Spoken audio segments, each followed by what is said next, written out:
Greetings, life management students. I hope things are going well in this very first week of your college course.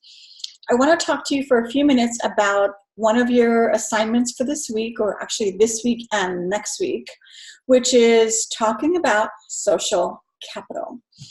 It's really important that you understand what social capital means, because I think it could be very useful to you in your future aspirations and your future goals. So you should have either printed out or seen on your computer or been given some handouts to talk about social capital.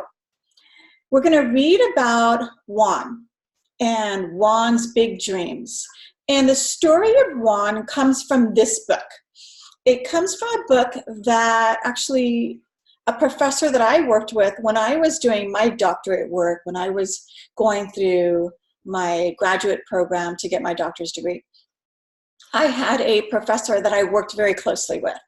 And the reason we worked closely together was because we were interested in the same research goals. I was interested in how we can help first generation, low income students. Typically they come from backgrounds that would either include homelessness, being from foster care, going through abuse as younger people, or coming from the criminal justice system. And my advisor or the other professor was also interested in working with those student populations. So we did a lot of work together. And this book was actually his first book that he ever wrote. And it was from his dissertation at USC, where he basically followed several different students who were what we kind of call homeless. They were living somewhere, like they weren't out on the street, but we labeled them as homeless because they were not in a secure, stable living environment. So you're going to read about Juan, and you're going to read about his family situation. Juan's family lives in an apartment with one bathroom, and there's 9 people that live in this apartment. Juan actually lives in a closet. So he has a closet that he lives in. And it's a story about how Juan goes to high school and his activities in high school. And what I want you to take away from reading the story is this understanding that even though Juan did not have parents or guardians or people that had gone to college and could tell him what to do, if you have parents or people who went to college, they can explain to you when you should apply for your applications, where you can look for scholarship money, how to write an essay that helps the colleges want to accept you into the college. We don't have that know-how. And social capital is a way for kind of us poor people to get the know-how. And that's what I want to show you in this story here about Juan and his aspirations, because Juan wants to go to college, but he has no one to help him do it. And so we're going to see in this story that he developed some relationships that help him achieve his dreams. So go ahead and read the story about Juan and his big dreams, and then try to think about, okay, who were the characters in Juan's life that helped him eventually go to college, because he does go to college. Who helped him do that? Right? Then I want you to think about how you yourself can apply that to your life. So if you have aspirations, whether it's to go on to college, whether it is to be a plumber, whether it is to do any type of work, you need to find someone, or you need to gain social capital. You need to find someone or resources that can tell you how to get in, what to do, what does the job entail? If I don't want to go to college, then what kind of job can I get that is going to help me achieve a standard of living or earn a certain wage that I will be happy with, right? And so we need to figure out how to do that, right? One of the ways that I, as a parent, engage in social capital in my own parenting was that when my kids were in school, and even as they're in school now, I always make it a point to kind of spoil the front office staff. So the secretaries and all the people that work in the front office, baking is one of my hobbies. I love to bake, right? I like to bake cupcakes and all kinds of treats.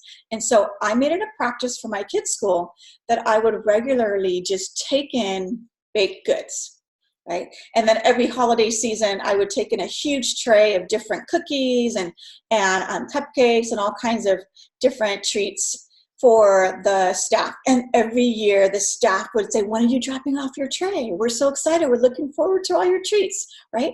But what I learned is that because I'm doing something good for these people in the front office, you know what they do for me?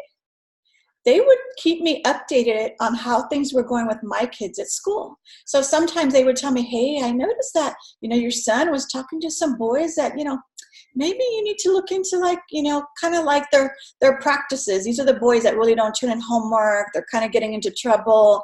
Maybe you don't want your son hanging out with that. So they would give me a heads up because I'm not at school all day, right? And they are, and they could see what's happening with my kids. Or they would tell me, oh, there's an opportunity coming up.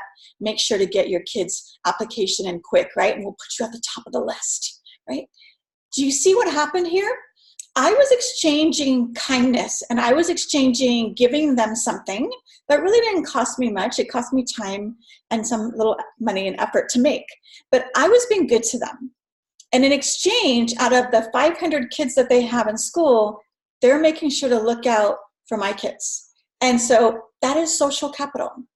It is me doing something that gets something in return. And it was just that I wanted to have a heads up on my kids at school. I want them to care about watching over my kids and what's going on with my kids.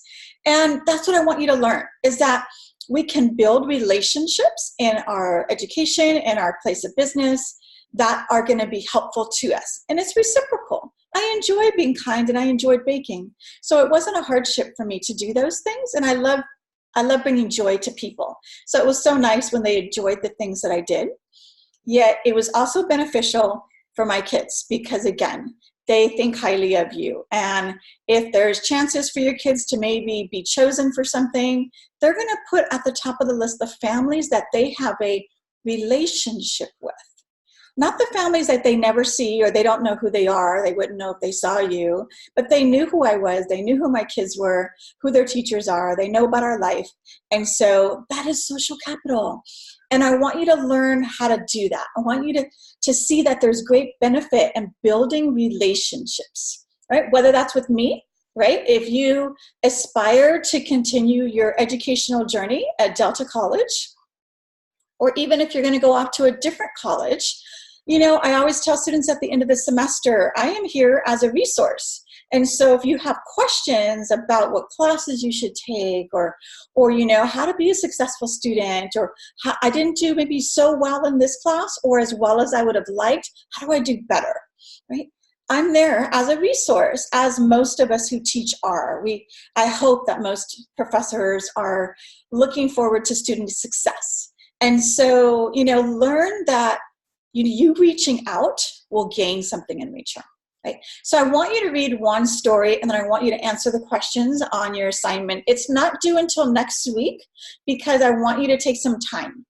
And I want you to read the story and then maybe read it again. But, it's a really fun story.